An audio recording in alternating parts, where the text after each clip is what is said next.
Hello friend, welcome back to my channel. तो कैसे हैं आप सब? आई होप आप सब बहुत अच्छे होंगे, सेफ होंगे, मज़े में होंगे।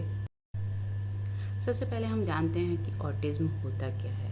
ऑटिज़्म होता है जब आपका बच्चा उस तरह से विकास नहीं कर रहा है जिससे नॉर्मल बच्चे विकास करते हैं। तो यहाँ पर मैं बात कर रही हूँ वर्चुअल ऑटिज़्म की। ऑटिज़्म दो तरह के होते हैं, एक तो क्लासिक होता है जो कि बाय बर्थ होता है, और एक होता है वर्चुअल ऑटिज़्म। वर्चुअल का मतलब होता है नथिंग, मतलब वो रियलिटी में एग्जिस्ट ही नहीं करता है, बट वो है।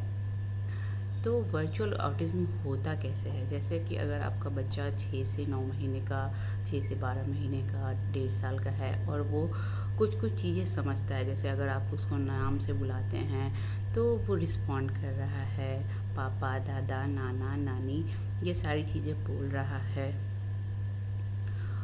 उसको क्लैप करो तो वो आपकी तरफ देख रहा है, उसको बाय करो तो वो बाय बोल रहा है। तो इस तरह से करता है। लेकिन इसके बाद अगर आपका जो बच्चा है वो लॉस्ट हो रहा है अपनी ही दुनिया में बिकॉज ऑफ स्क्रीन टाइम, तब आपके बच्चे को ऑटिज्म हो रहा है, वर्चुअल ऑटिज्म। अगर स्क्रीन टाइम 6 से 8 आवर्स, 10 आवर्स, 12 आवर्स ऐसे दे रहे हैं अपने बच्चों को, तो जो 0 से 4 ईयर का एज होता है जिसमें कि मेंटली बहुत ही ज़्यादा ग्रोथ होता है बच्चे का, अगर उस टाइम बच्चा टीवी में इंगेज है तो बच्चे को वर्चुअल ऑटिज्म होने के बहुत ज़्यादा चांसेस रहते हैं। अब बात आती है कि वर्चुअल ऑटिज्म में होता क्या है। वर्चुअल ऑटिज्म में बच्चे नेम से रिस्पॉन्ड करना बंद करते हैं, जस्ट लाइक उनमें ऑटिज्म वाले फीचर आ जाते हैं। जैसे कि अगर आपका बच्चा नॉर्मल है, सारे माइलस्टोन वो कवर कर रहा है, मतलब बैठने के टाइम पे बैठा है, 6 to 8 मंथ में बच्चे बैठते हैं, तो उस टाइम पे आपका बेटा बैठना सीख गया है, वॉक करना सीख गया है। 1 ईयर के बाद बच्चे वॉक करना सीख जाते हैं, कुछ तो 1 ईयर के पहले भी सीख जाते हैं। सोशल स्माइल है, टाटा बाय बाय करता है, मामा पापा दादा दादी सब बोलता है। लेकिन स्क्रीन टाइम देने की वजह से अगर आपका बच्चा ये सारी चीज़ें भूल गया है तो इसका मतलब बच्चे में वर्चुअल ऑटिज्म आ गया है। वर्चुअल ऑटिज्म में बच्चे शुरू में तो अपना जो माइलस्टोन है वो कवर कर लेते हैं, बट जैसे ही उनमें ये सारे फीचर्स आ जाते हैं वो नेम से रिस्पॉन्ड करना बंद कर देते हैं, अपनी ही दुनिया में लॉस्ट रहते हैं। उनको किसी भी और एक्टिविटी में मन नहीं लगता है, ओनली उनको जो टीवी है, फ़ोन है, उसमें ही उनको मज़ा आता है। वो किसी और से सोशली इंगेज नहीं होते हैं, यानी किसी और के साथ खेलना पसंद नहीं करते हैं। तो ये सारे जो लक्षण हैं वो वर्चुअल ऑटिज्म के हैं। उसमें हैंड फ्लैपिंग आता है, उसमें राउंड राउंड घूमते रहेंगे, या फिर कार वगैरह के व्हील्स रहते हैं उसको देखते हैं। अब बात आती है कि मैं ये वीडियो क्यों बना रही हूँ। क्या मैं कोई प्रोफेशनल हूँ जो कि वर्चुअल ऑटिज्म या ऑटिज्म से रिलेटेड थेरेपी देती हूँ?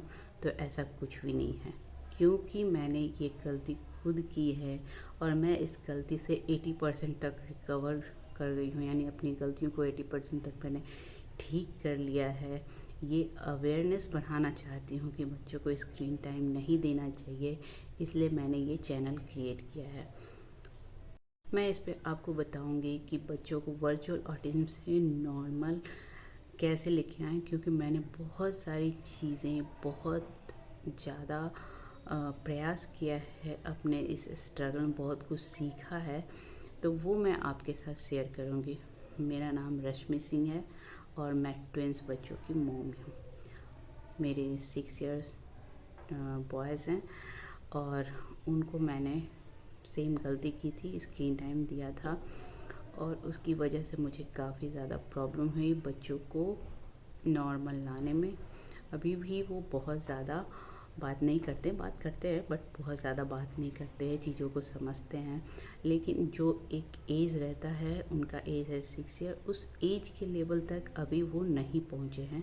तो मेरा स्ट्रगल अभी भी जारी है। मैंने बच्चों के साथ क्या क्या स्ट्रेटजी अपनाई उनको वर्चुअल ऑटिज्म से नॉर्मल लाने में, तो वो मैं इस जो चैनल है उस पर शेयर करूँगी। तो किस तरह से मैंने इनको बैक टू नॉर्मल लाने की कोशिश की है। यहाँ पे मैं ये भी बताना चाहूँगी, मैंने कोई भी थेरेपी नहीं ली है। मैंने जो भी किया है अपने आप किया है, देखकर, पढ़कर, सुनकर, और कैसे किया है वो मैं बताऊँगी। अभी मेरे बच्चे बोलते हैं, जैसे कि अगर उनको एक बॉल दिखाया जाए तो अगर मैं पूछूं कि व्हाट इज़ दिस, तो वो बोलेंगे दिस इज़ अ बॉल। उसके बाद अगर मैं पूछूं कि what is the colour of ball, तो वो बोलते हैं कि जो भी कलर रहेगा बॉल का वो बोलते हैं। तो what is the shape of ball, तो वो उसका भी आंसर करते हैं। पढ़ने वाली सारी चीज़ों का, स्टडी में उनको सारी चीज़ों का आंसर करना आता है। नॉर्मली वो ये भी बोलते हैं, जब उनके भूख लगती है तो वो बोलते हैं आई एम हंग्री, या फिर उनको जो भी चाहिए वो बोलते हैं। लेकिन जैसे सोशल बातचीत करना रहता है, उनमें उनको अभी थोड़ी मेहनत करनी है, तो थोड़ा सीखना है, तो वो सारी चीज़ें हैं। तो इस स्टेज तक वो आ गए हैं, और ये सारी चीज़ें कैसे हुई है इस चैनल में मैं आपके साथ शेयर करूँगी। तो आज के लिए इतना ही है। मिलूँगी नेक्स्ट वीडियो में कुछ ऐसी चीज़ों के साथ जिसमें आपको लगेगा कि वो मेरे बच्चे को हेल्प करेगी। तो अगर हेल्प करेगी तो ये वीडियो और ये चैनल ज़रूर देखिएगा।